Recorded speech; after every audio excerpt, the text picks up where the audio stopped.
Welcome to our channel. ఈరోజు ఒక కొత్త రెసిపీ చూసేయండి. సో దానికోసం ఫస్ట్ అయితే నేను కొంచెం చింతపండు నానబెట్టేసుకున్నాను. ఇప్పుడు ఒక గిన్నెలో 2 పావుల ఆయిల్ అయితే యాడ్ చేసుకుంటున్నాను. ఆయిల్ హీట్ అయిన తర్వాత సన్నగా కట్ చేసుకున్న పచ్చిమిర్చి అయితే వేసేసుకుందాము. దానిలోకి కొంచెం సాల్ట్ కూడా యాడ్ చేసుకొని బాగా ఫ్రై చేసుకుందాము. పచ్చిమిర్చి కొంచెం ఫ్రై అయిన తర్వాత సన్నగా కట్ చేసుకున్న ఉల్లిపాయ కూడా యాడ్ చేసేసుకోండి. రెండింటిని బాగా మిక్స్ చేసుకుందాము.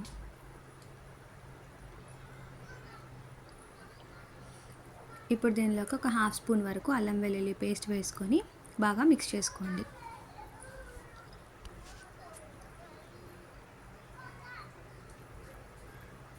హాఫ్ స్పూన్ వరకు పసుపు యాడ్ చేసుకోండి.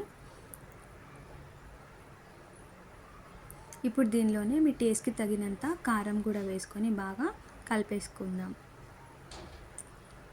హాఫ్ స్పూన్ వరకు ధనియా పౌడర్ యాడ్ చేసుకున్నాను. అన్నీ వేసిన తర్వాత బాగా మిక్స్ చేసుకోండి.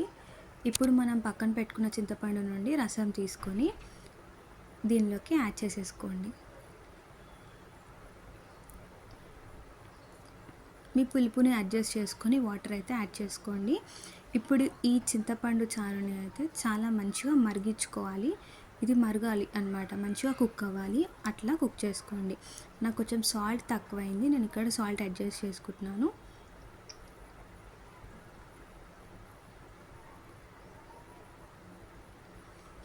ఇలా బాగా మిక్స్ చేస్తూ మరిగించుకోండి. ఇలా మరుగుతున్నప్పుడు మేమైతే బయట నుంచి మిర్చి తీసుకొచ్చుకున్నాం అనమాట, మిర్చి బజ్జీ.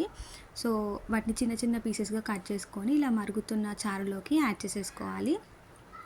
చీ అనకుండా ఒక్కసారి ట్రై చేసి చూడండి. ఇది అందులో నాని చాలా మంచి టేస్ట్ ఉంటుంది.